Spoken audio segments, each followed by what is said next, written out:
8 o'clock, this is the UK Tonight. I'm Manish Bhasin. Coming up, 2 Jewish men are stabbed on the streets of North London in a terror attack.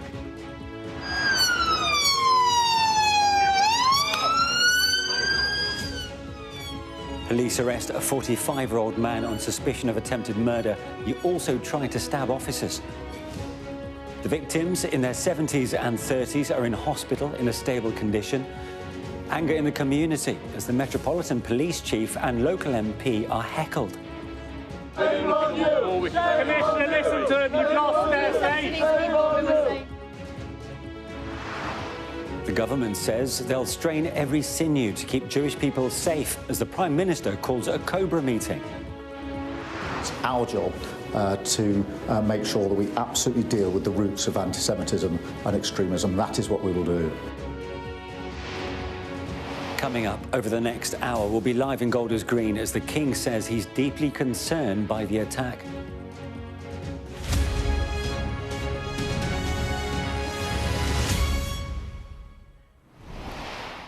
British Jews are once again coming to terms with another attack on their community tonight after 2 men were stabbed on the streets of North London. The pair in their 70s and 30s were targeted in what police have described as a terrorist incident.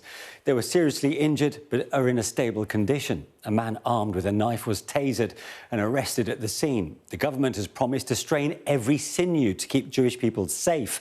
But the local MP and head of the Metropolitan Police were met with heckles and cries of shame on you when they visited Golders Green earlier. Our communities correspondent Lisa Holland now reports. Once again, the Jewish community is reeling after yet another attack on the streets of Britain. This video shows the start of a terrifying few minutes in North London as the attacker, running, is seen lunging towards the man who shouts for help.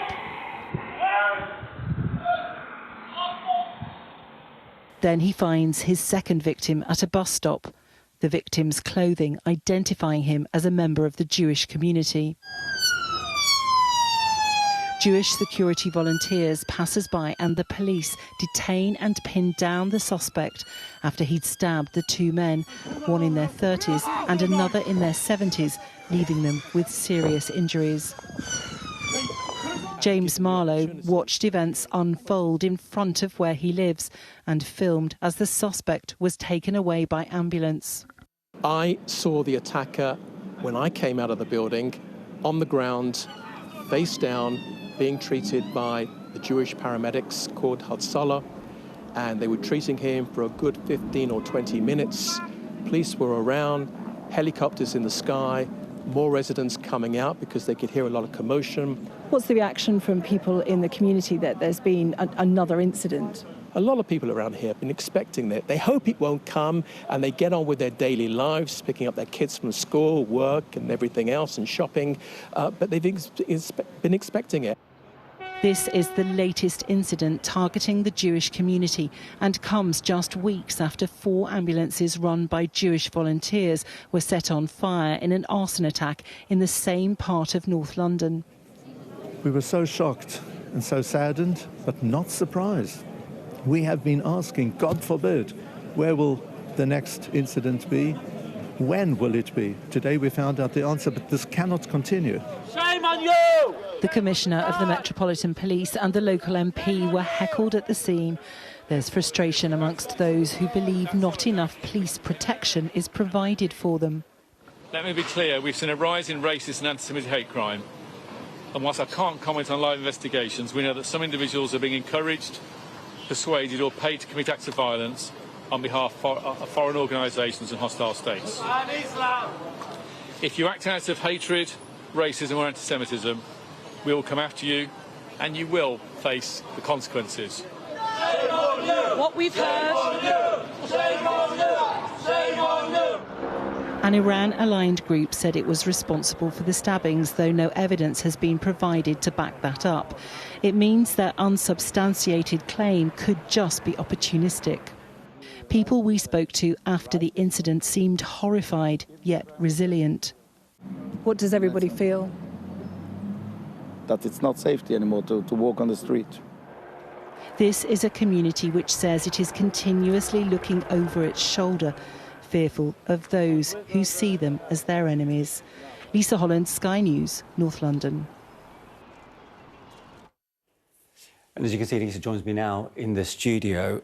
Lisa, I know you've covered a few of these recent attacks, and clearly they're on the rise. And we also heard when the MP and the Chief Commissioner were heckled by a minority, we should say, but does that reflect the sense of frustration within the Jewish community right now? Yeah, I mean, I really absolutely think it does. And it's not just today, like today was any kind of tipping point. This has been the case for such a long time. Anti-Semitism has been a problem for a long time. It has, of course, got much worse since the October the 7th attacks. But there is real, not just frustration in the community, not just fear, not just the kind of, we're going to stand up to this, we're going to get past this and all the rest of it, but almost like a boiling point, the sense of where is the national outrage. And if this was happening to any other community in Britain, people in the Jewish community believe that more would have been done to try to put a stop to it. They feel that not enough is being done to tackle anti-Semitism and what people might call a kind of everyday anti-Semitism. And I've spoken to people who would just say, you know, walking along the street, walking past a synagogue or to a synagogue, someone would shout, baby killer. But then there's also this real deep-seated fear that it starts with street abuse. It goes to setting fire to ambulances that there aren't any people in. Then it goes to street attacks. We all saw what happened at Hanukkah at Bondi Beach in Australia. So there is this real fear, where will it all end? So what needs to be done to make a difference? Yeah, and I've had so many messages from people in different Jewish communities around the country, people that we've met over recent months, people down on the south coast in Brighton, for example, who we talked to when there were people going door to door trying to get people to stop buying Israeli produce, people who feel that the Jewish community gets held responsible as a result of the actions of the Israeli government, and there's not enough clarity between those two issues.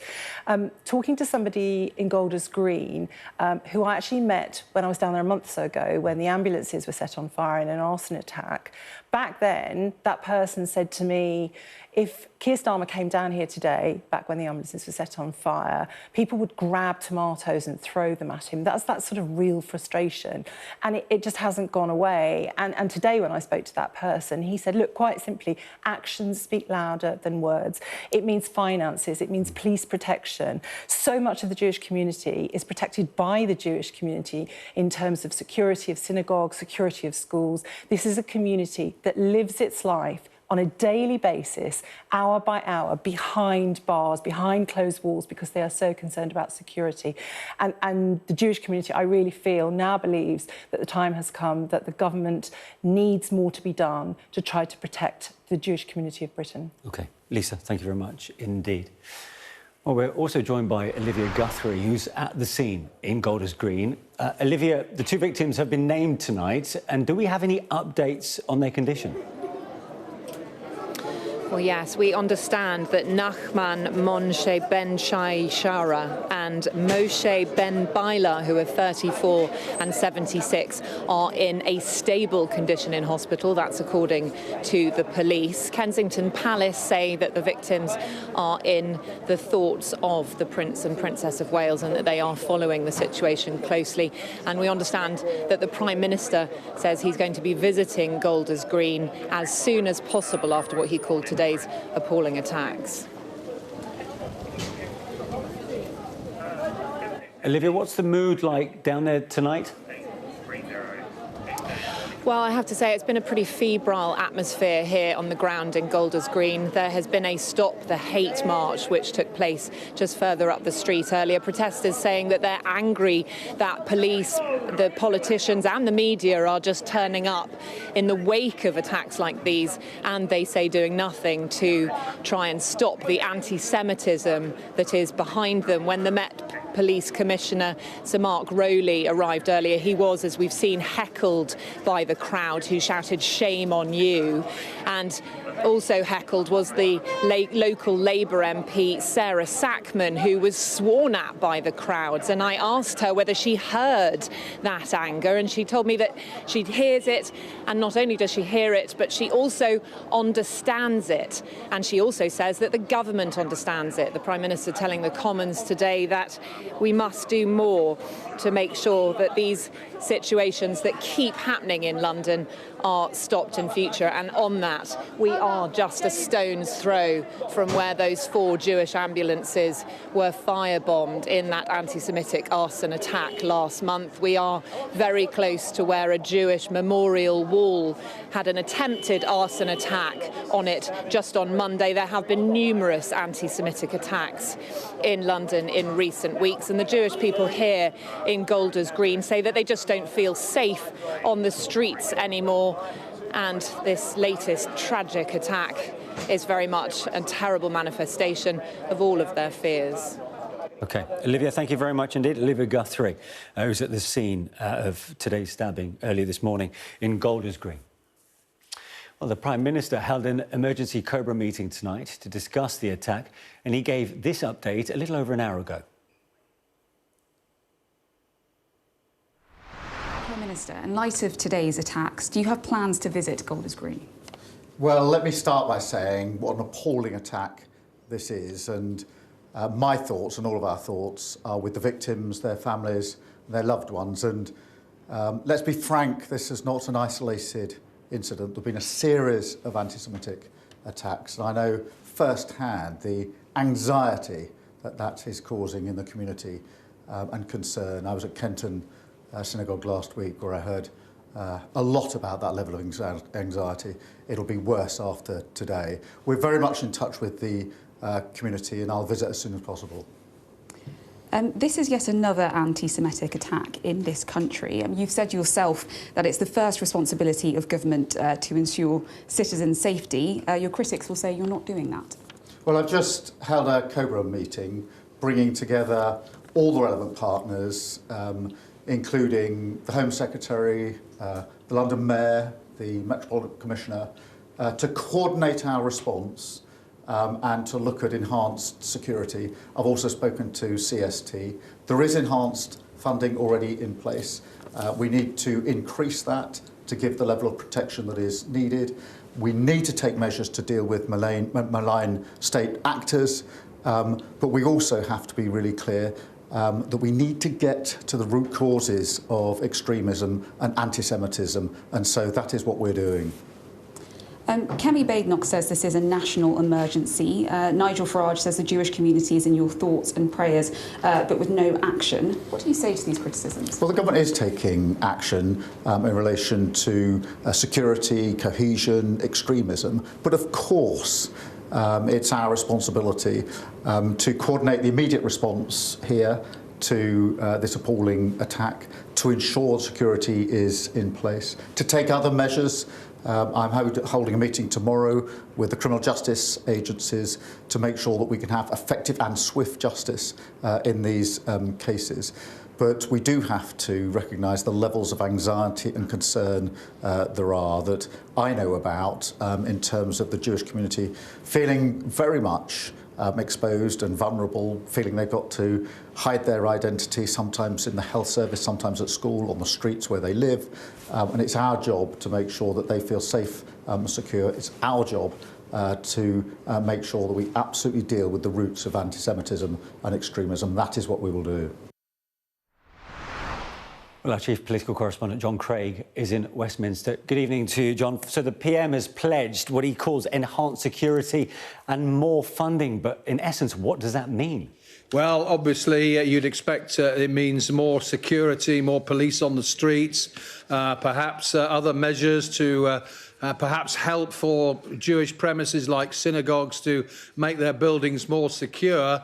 Well, a lot of people who are very worried in Golders Green tonight will say, well, that's not enough. But, I mean, he did touch on the fact that the culture, the attitudes have to change as well. Now, of course, there will be those who say the Labour Party's not doing enough because they're worried about the political threat from the Green Party and other parties and independents who are pro-Gaza. That they're worried about losing votes to them. That will be rejected, of course, by the Prime Minister, and he has, to be fair, made, ever since he succeeded Jeremy Corbyn as leader, done his best to try and stamp out anti-Semitism, not just in the Labour Party, but throughout the country. He did mention, actually, in the course of that interview, that he visited a synagogue last week, and he has had plenty to say on this subject, but his critics, and we heard there that Kemi Badenoch and Nigel Farage mentioned that Mr Farage saying needs to be more action. Well, the Prime Minister insists action is being taken. That doesn't satisfy Kemi Badenoch. A short time ago, in the past hour, she was interviewed here on Sky News by Cathy Newman on Cathy's new show. This was what Kemi Badenoch said here on Sky News less than an hour ago. I think this is a national emergency. This is not like 4 or 5 years ago where we could do the bare minimum. I'm sure the Prime Minister has put in more funding, but Shomrim have said they've never had any government funding at all. The Community Security Trust has. That's a different group. They saved lives today. Probably more people would have been hurt or killed if they hadn't got there. But we need to see an increased police presence in areas where there are many visibly Jewish people. We do need to see that. So an increased police presence, that's what's being demanded by Kemi Badenoch. There will be plenty, no doubt, who, in the light of today's attack, will agree with that. This was first drawn to MP's attention in the House of Commons right at the end of Prime Minister's questions by the Labour MP Catherine West. Now, she's the MP for the next door seat to Golders Green, Hornsey and Free and Barnet. One of the things she said when she raised it with the Prime Minister who responded to her, she said that I'm very worried about this repeated violence against the Jewish community. And that is the real worry now, because these events keep happening. Synagogues attacked, violent attacks on Jewish people. And it's becoming, if you like, a bit of an epidemic. It's becoming more and more frequent. The PM called what I think we can describe as an emergency Cobra meeting. That happened at 5 o'clock. He mentioned the people who were there. Well, he mentioned the Home Secretary, the London Mayor, and so on. Mark Rowley was there. Also, the police chief who's dealing with this, that's Assistant Commissioner Lawrence Taylor. He was the officer who made the announcement this afternoon about this being treated as a terrorist incident. Dan Jarvis, the Security Minister in the Home Office, was there, and Ed Miliband was there. Miatta Fahnbulleh, who is the Minister for Faith and Communities. You heard, looking ahead to tomorrow, you heard the PM say he's having a meeting tomorrow with the criminal justice agencies, prosecutors, police, and so on. So the Prime Minister has been forced to take some action here, but there's real fears that the government could be doing more, and certainly this is yet another pressure on the Prime Minister when he's already accused of being weak. That charge of weakness was actually made today by the Israeli Prime Minister Benjamin Netanyahu. He said weakness gaslights one anti-Semitic attack after another in London. Words are not enough to confront this scourge. So PM's under pressure from the Jewish community, political opponents, and indeed the Israeli government. OK, John, thank you very much indeed for that.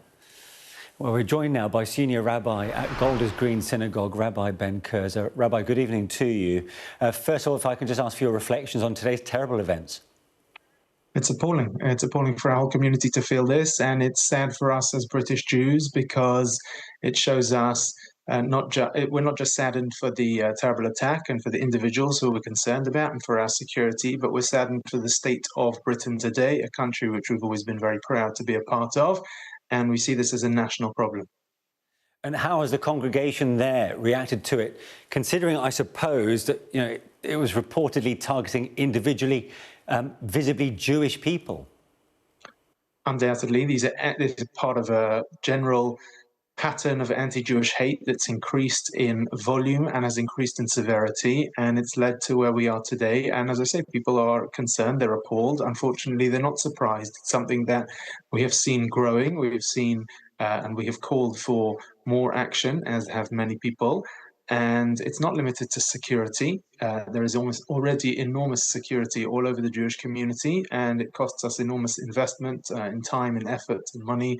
And I think we need to see more action in tackling the root cause, as the Prime Minister said, but I'm not sure exactly if that is happening. More action. We heard from the Prime Minister just a little earlier. I'm sure you heard his views from that Cobra meeting. So he's pledging enhanced security and more funding. Is that enough for you? As I said, there's already enormous security. He talked about cohesion, and I'm not sure what he means by that.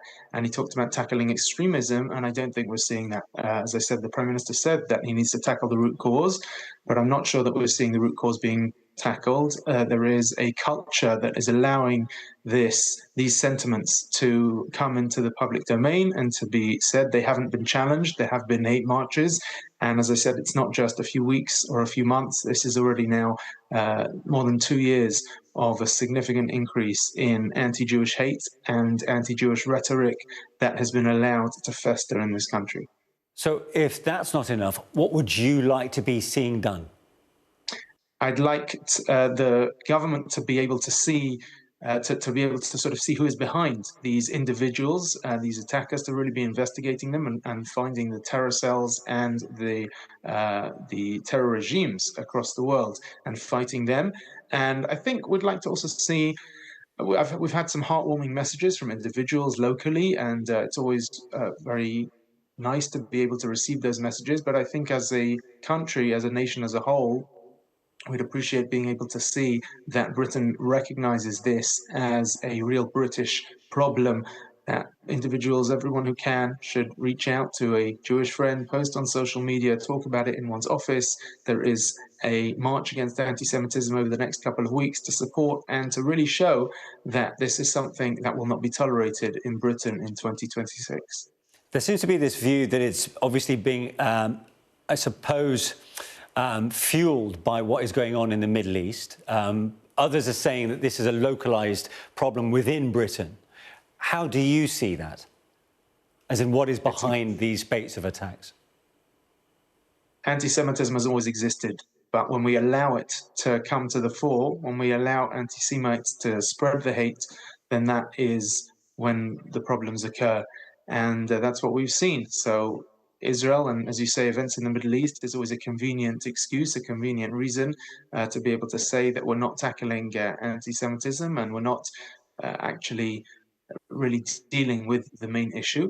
But I think it's just a convenient excuse. Of course, there is an enormous correlation between the two, but it's just a correlation and it's not a cause. Yeah. The Chief Rabbi, I'm sure you heard his words a little earlier, and he spoke quite pointedly about how visibly Jewish people do not feel safe on British streets. Do you share that view? And are you seeing members of your own congregation having to almost cover up to feel safe? We're undoubtedly cautious, but we are Jews. And as much as we try and cover up, that has never worked for us in the past. We cannot pretend not to be Jews. It's a part of our core identity. And so, while we work very hard to be safe and to be cautious, I think that we will always be proud Jews, and we want to be able to feel safe in being those proud Jews. And what spiritual message are you sharing with members of your community to maintain this sense of resilience?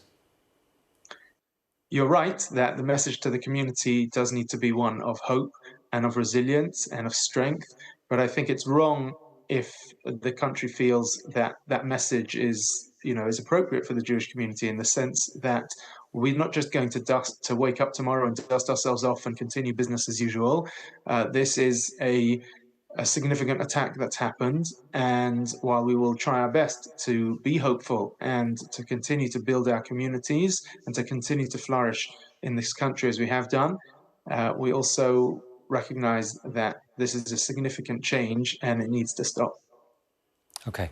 Rabbi Ben Kurzer, thank you very much indeed for joining us tonight. Thank you. Still to come on the UK Tonight, we take a closer look at exactly how events unfolded in the Golders Green attack.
What's the best thing about being a Sky News presenter? Perfect. Let's bring you some breaking news. Being a Sky News presenter. I began by asking... Thank you so much. ...trusting us to tell her story. The battle for number 10. Sky News has been given exclusive access. Let me give you a sneak peek. It was the day those present would never forget. Why did you decide to open up and tell your story? Counter-terror police are leading the investigation into the attack in North London this morning. We know 2 Jewish men were stabbed in the street before a suspect was tasered and arrested. Sky's Sadia Chowdhury has been going over video of the moments surrounding the attack and arrest to get a clearer picture of exactly how things unfolded.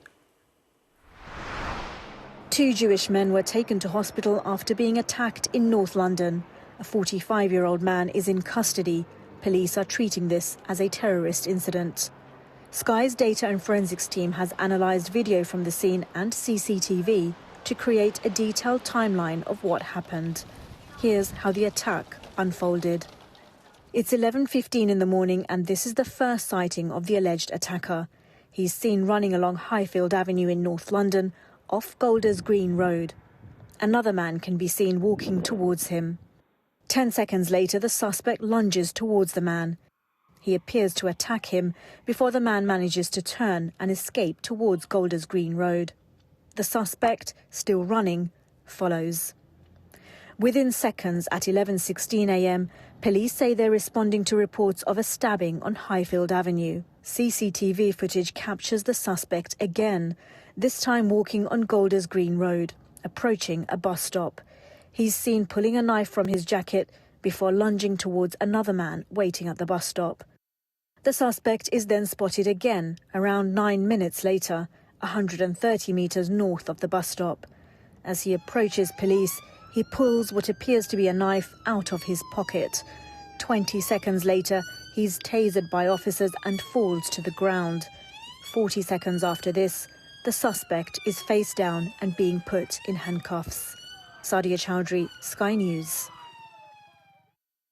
Well, what needs to be done to protect Jewish communities in the UK? Earlier, I spoke to Dave Rich, the Director of Policy at Community Security Trust, a charity that works to protect British Jews from terrorism and anti-Semitism. I started by asking Dave for his reaction to today's events. I think, like a lot of people in the Jewish community, my heart sank when I heard that there'd been yet another attack, but it wasn't especially a surprise that this has carried on.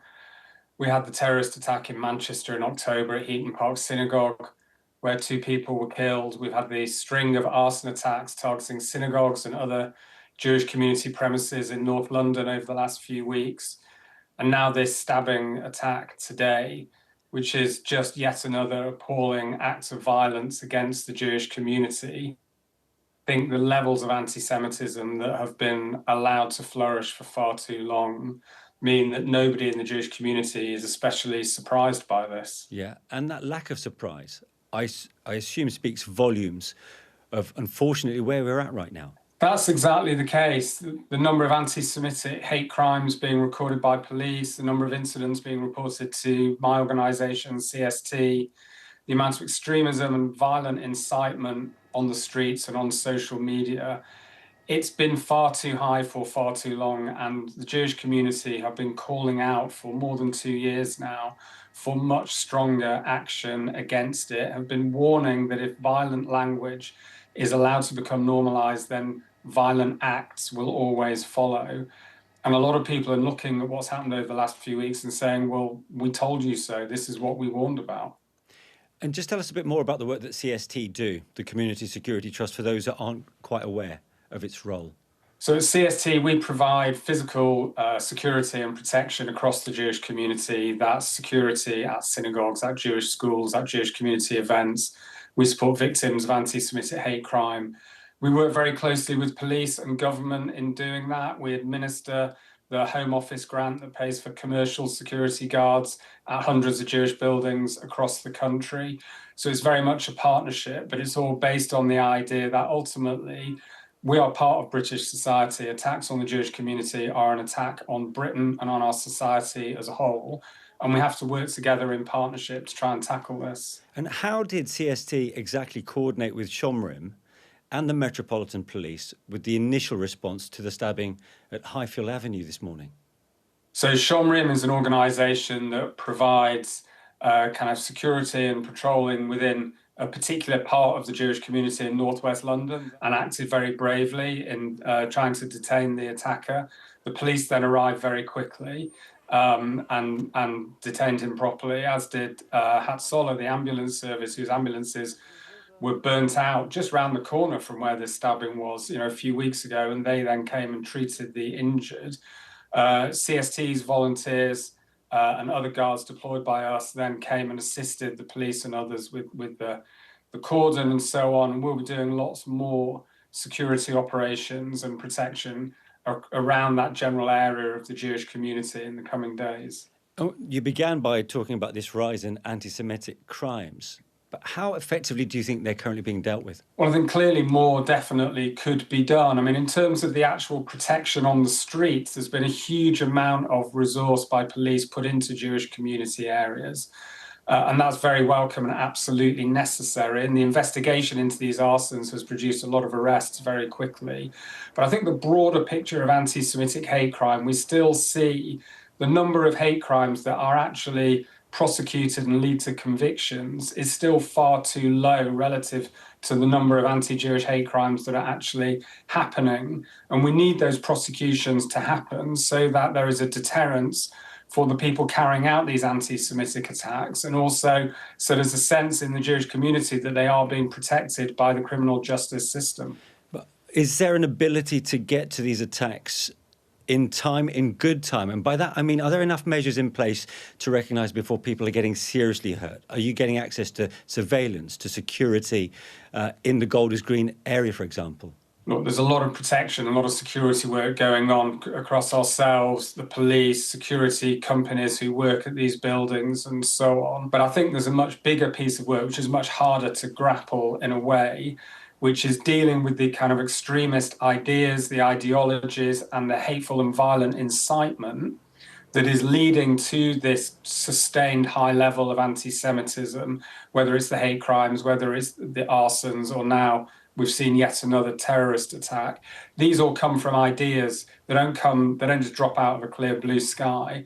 They are the product of an environment where this kind of hate and this kind of incitement is normalized. And I think tackling that extremism is the much deeper challenge and the more long-term challenge that as a country we really need to get hold of. So beyond the obvious education, which is obviously the long-term solution, what can be done immediately to make an instant impact in this regard? I think there are a few measures that could be taken very quickly to send the right signals to everyone. I think that the arrests and prosecutions coming out of these strings of arsons could be sped up through the criminal justice system in the same way that prosecutions in relation to the riots of 2 summers ago were expedited, to send that deterrent message to would-be offenders.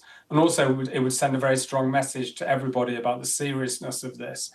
I know the government have said they are going to bring in legislation to allow them to prescribe the IRGC, which is the arm of the Iranian state, which is suspected as being behind at least some of these arson incidents and others in this country.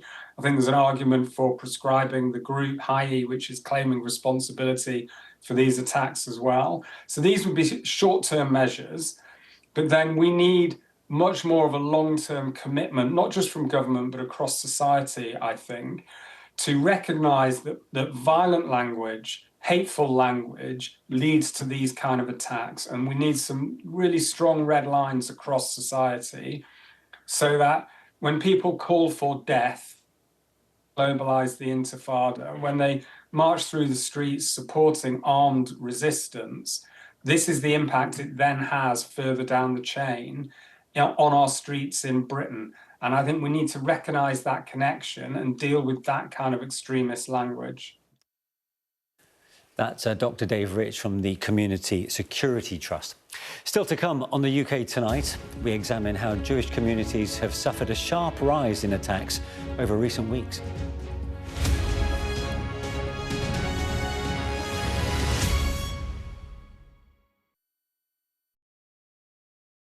I bet right now you often find yourself asking why. Why was a certain decision taken? Why did something happen? Why did they say or do that? I'm Neil Patterson, and it's my job as a journalist to find out why. Just explain why. It's a difficult one. Well, I mean, it's massive. It's a very, very severe situation. So if you want to make sense of this complicated world, Sky News' new podcast, This Is Why, is your daily fix. One story every day, and we can find out why together. Listen and follow wherever you get your podcasts. I'm Adam Parsons, Sky's Middle East correspondent. We've just entered Gaza. The vista out there is complete destruction. I'll always remember going into Gaza City during the war. All around us was destruction and the sounds of battle. What you see a lot of here are military machines, soldiers, devastation and destruction. What you see very little of are the locals, the Gazans, the people who used to live here, the ghosts of this town. I witnessed the scars of the October the 7th attacks, burnt out homes, bullet holes in walls and bloodstains on the floor. People were murdered. You have the black flag, you have the yellow flag, people were kidnapped. Inside this convoy, prisoners released by Israel in exchange for their hostages. The Israelis insist that many of these prisoners are terrorists, but here the Palestinians consider them a blend of freedom fighters and political prisoners. There were tears and there was defiance. This land has been farmed for hundreds of years, but now it's a scene of conflict. Israeli settlers have come to this area to seize land. They've taken the land that I inherited from my father, and my father inherited from his father. What would happen if you entered? Oh, we'll be shot. This is a place where the past is cherished, but the future is feared. These are the settlers in waiting, keen to start a new life, to annex Gaza for Israel. The least we can do is just kick them out of our land. Gaza, which is just 2 miles in that direction, is under attack again. Sky News, get the full story first. Welcome back. As we've been saying, today's stabbing in Golders Green was not an isolated incident. Attacks on Jewish communities has been on the rise in the past couple of months. Let's take a look at this. 4 Jewish community ambulances were torched in Golders Green in the early hours of March the 23rd. On the 15th of April, attempted arson attacks were carried out at Finchley Reformed Synagogue, northwest London. On April the 18th, items were found near the Israeli embassy in central London, with police closing off Kensington Gardens as they investigated the threat. That same day, there was an attempted arson attack in northwest London on a building that formerly belonged to Jewish Futures, a charity for Jewish educational brands. The following day, April the 19th, an attempted arson attack was carried out at Kenton United Synagogue in Harrow. And today, 2 people have been stabbed in Golders Green, northwest London. Well, we're joined now by Nick Aldworth, a former detective chief superintendent in counter-terrorism policing.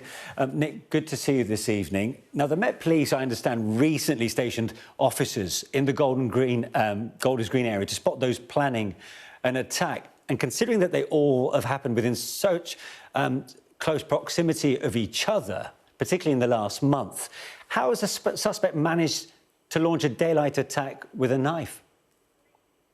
Well, good evening. So, look, what we saw from 2014 onwards, which was effectively the point at which we stopped would-be terrorists travelling out to the so-called Islamic State, was a de-sophistication of terrorist attacks and terrorist planning.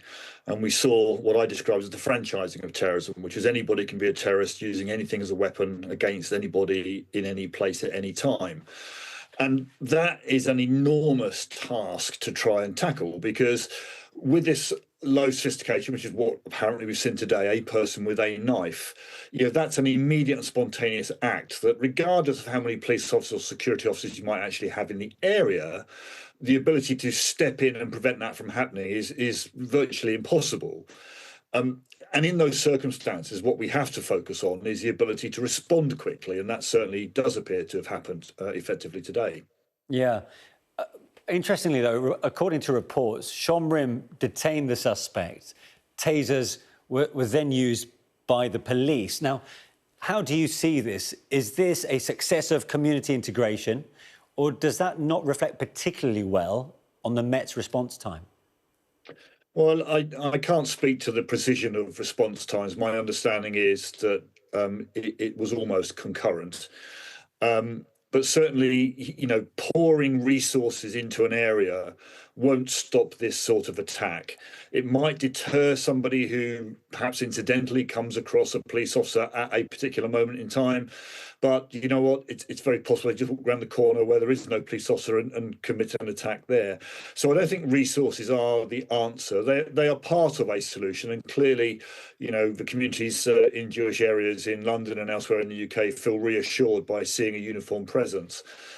The community responders such as Shomrim and you know, Dave Rich's CST have a massive part to play in building that reassurance in the communities, and the communities themselves have a part to play in being able to respond effectively to these incidents. So certainly when I was responsible for the National CT Security Office, one of the things we started to advocate was positioning of publicly accessible trauma kits in public buildings or restaurants and pubs.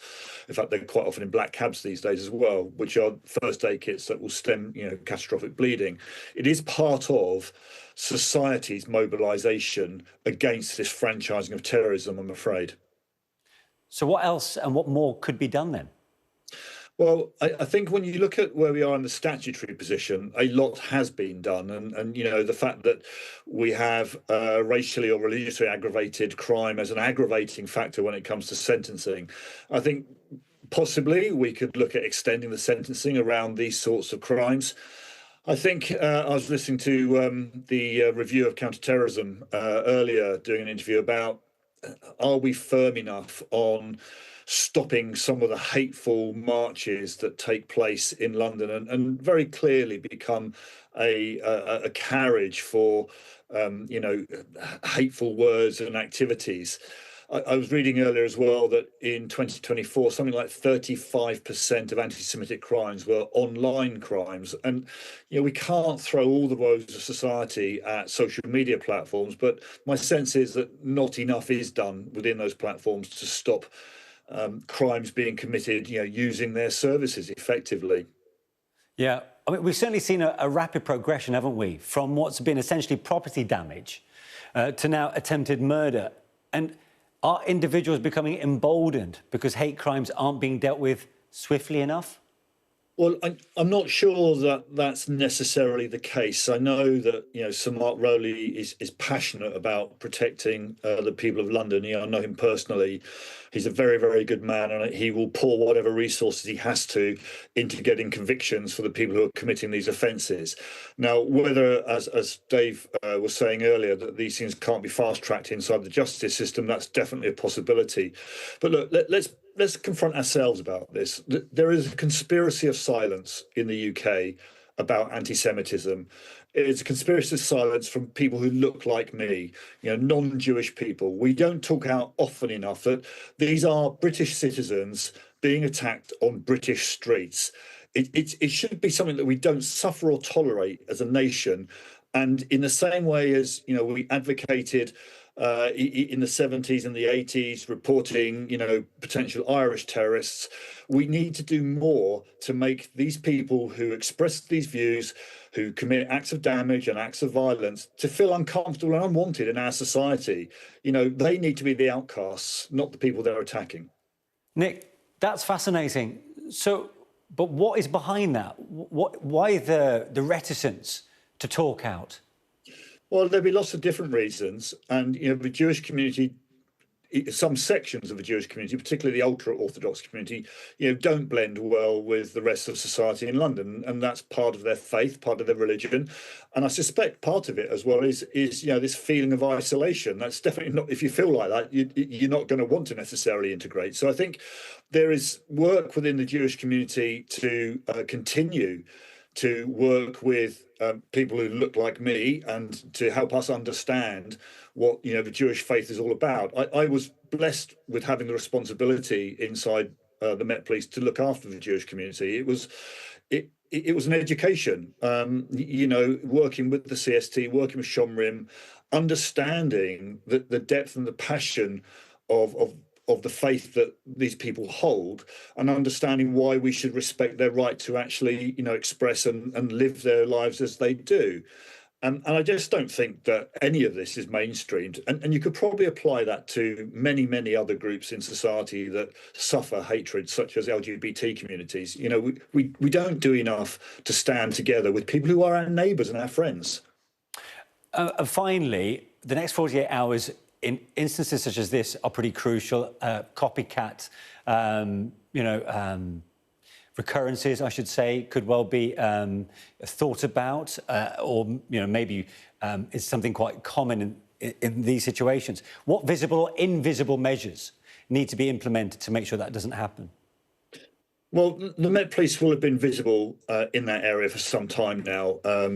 They always are, and the protection of the High Holy Days, for example, it certainly back in the day, dare I say, was, in terms of policing hours, the second biggest operation that the Met run, next to Notting Hill Carnival. So there is a very strong police presence inside the communities, and that needs to continue. I don't think necessarily lots more makes a big difference, as I said just now. Importantly, Scotland Yard's doors have always and are always and will always be open to the Jewish community. They're probably a bit wider now than they probably have been for some time. And community representatives are regularly in the yard talking to Sir Mark and his senior leadership team about what's needed from policing. But look, it's not going to be solved by policing alone. And I think other commentators today have said that this is a much deeper societal problem, and it starts with us as a society countering extremism, and that starts in education and it moves on from there. OK, we'll have to leave it there. Nick Aldworth, thank you very much indeed for joining us. Thank you. Still to come on the UK tonight, we'll get reaction from the Jewish community in Golders Green as they come to terms with this latest attack.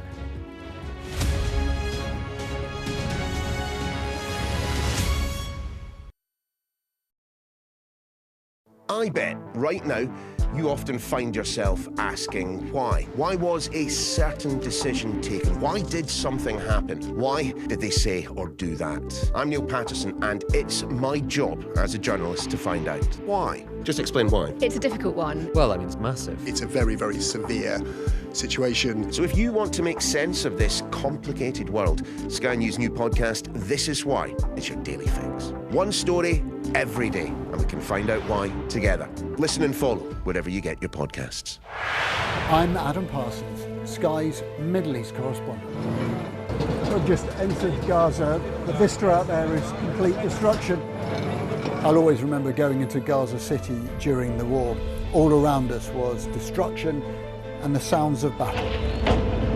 What you see a lot of here are military machines, soldiers, devastation and destruction. What you see very little of are the locals, the Gazans, the people who used to live here, the ghosts of this town. I witnessed the scars of the October the 7th attacks, burnt out homes, bullet holes in walls and bloodstains on the floor. People were murdered. You have the black flag, you have the yellow flag. People were kidnapped. Inside this convoy, prisoners released by Israel in exchange for their hostages. The Israelis insist that many of these prisoners are terrorists, but here the Palestinians consider them a blend of freedom fighters and political prisoners. There were tears and there was defiance. This land has been farmed for hundreds of years, but now it's a scene of conflict. Israeli settlers have come to this area to seize land. They've taken the land that I inherited from my father, and my father inherited from his father. What would happen if you entered it? Oh, we'll be shot. This is a place where the past is cherished, but the future is feared. These are the settlers in waiting, keen to start a new life, to annex Gaza for Israel. The least we can do is just kick them out of our land. Gaza, which is just 2 miles in that direction, is under attack again. Sky News, get the full story first. Today's terror incident in Golders Green is just the latest in a series of attacks on the Jewish community there in North London. So how have the community there been reacting? We're joined now by Dov Foreman, a resident of Golders Green, whose great-grandmother Lily Egbert was a survivor of Auschwitz. Dov, thanks very much indeed for joining us here on Sky News. Now, the Conservative leader, Kemi Badenoch, says this is a national emergency. Do you share her view? Look, she's quite right. Thank you for having me tonight. This is a national emergency. This is coming after a sustained attack, arson attacks, terror attacks against the Jewish community in our communal buildings.